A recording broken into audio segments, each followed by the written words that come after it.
Nah, kalau ada duit, beliin aja emas.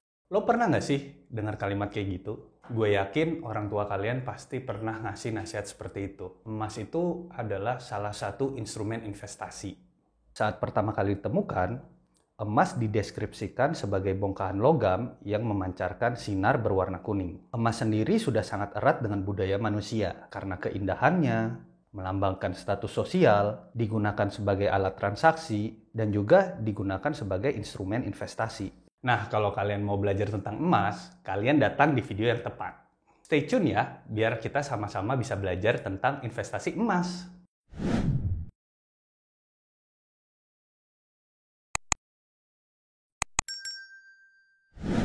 Halo guys, kenalin, nama gue Bayu Marco. Gue adalah investor dan entrepreneur. Channel gue akan ngebahas seputar investasi dan juga bisnis.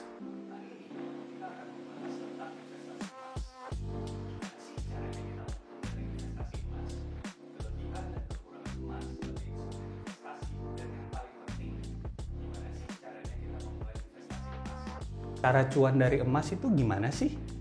Emas itu nggak menghasilkan bunga, beda sama surat utang atau deposito. Mereka itu menghasilkan bunga, sedangkan emas tidak. Satu-satunya cara agar emas menghasilkan keuntungan adalah melalui capital gain. Capital gain adalah keuntungan yang kamu dapat dari selisih harga jual dikurangin harga beli kamu. Contohnya nih, 5 tahun yang lalu kalian beli emas. Kalian beli emas 1 gram dengan harga 750.000. 5 tahun kemudian kalian jual emasnya. Kalian jual emasnya dengan harga 950.000. Jadi, keuntungan kalian adalah 950.000 dikurangin 750.000. Capital gain kalian adalah 200.000 rupiah.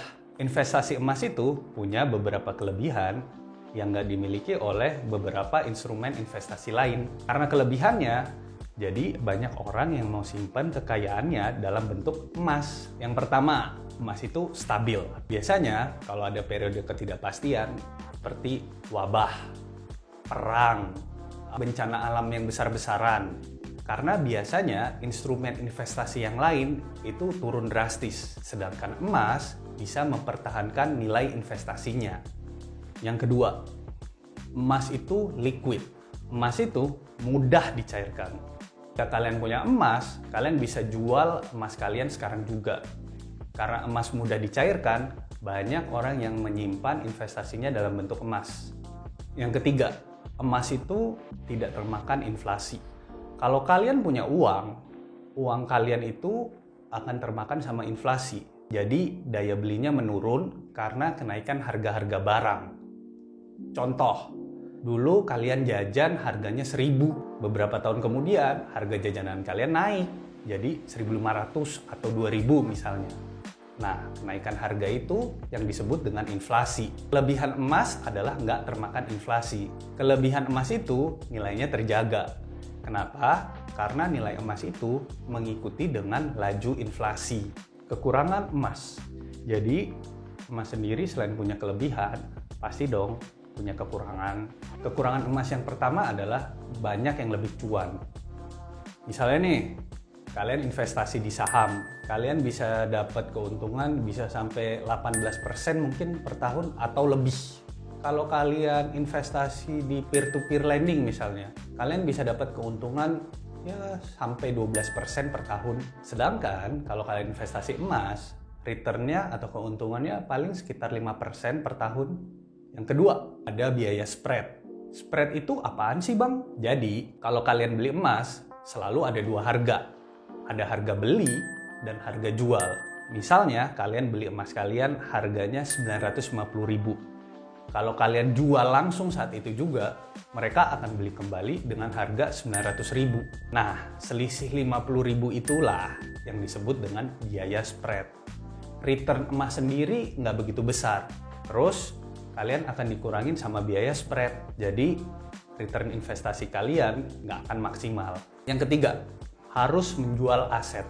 Seperti yang gue udah jelasin tadi, satu-satunya cara emas untuk menghasilkan keuntungan adalah dari capital gain. Jadi, mau nggak mau, kalian harus ngejual emas kalian biar bisa ngerasain keuntungannya. Nah, kalian kan udah belajar tentang investasi emas. Jadi pertanyaannya adalah, Bang, gimana sih caranya kita mulai investasi emas? Oke. Kita jelasin ya satu-satu. Yang pertama, kalian harus tentukan jenis emas yang kalian mau investasikan. Emas batangan. Emas batangan itu yang bentuknya kotak-kotak. Buat gue pribadi, kelebihan emas batangan itu karena gue bisa lihat bentuk fisiknya. Kalau gue bisa ngelihat bentuk fisik instrumen investasi gue merasa jadi lebih semangat buat investasi. Kekurangan dari emas batangan ini, kalian harus punya tempat penyimpanan karena ada resiko buat hilang. Yang kedua, emas digital. Emas digital itu kalian bisa beli di beberapa e-commerce atau enggak di beberapa aplikasi fintech. Kelebihan dari emas digital ini, kalian nggak perlu repot. Jadi kalian bisa beli pakai handphone kalian, terus kalian juga nggak perlu repot masalah penyimpanannya. Kekurangan dari emas digital, kalian nggak bisa lihat bentuk fisiknya, tapi kalau kalian mau lihat bentuk fisiknya, kalian kena yang namanya biaya cetak. Yang ketiga, perhiasan emas. Gue pribadi sih nggak ngerasa kalau perhiasan emas itu adalah instrumen investasi. Loh, kok gitu bang? Iya, karena yang namanya perhiasan emas banyak biaya-biaya untuk ngebentuk jadi perhiasan itu. Jadi, kalau kalian pakai untuk instrumen investasi, kalian bakal rugi karena keuntungan kalian akan dipangkas sama biaya-biaya tadi. Pastikan kalian investasi secara rutin. Kalau kalian nggak investasi secara rutin, kalian nggak akan terasa yang namanya cuan dari investasi emas kalian.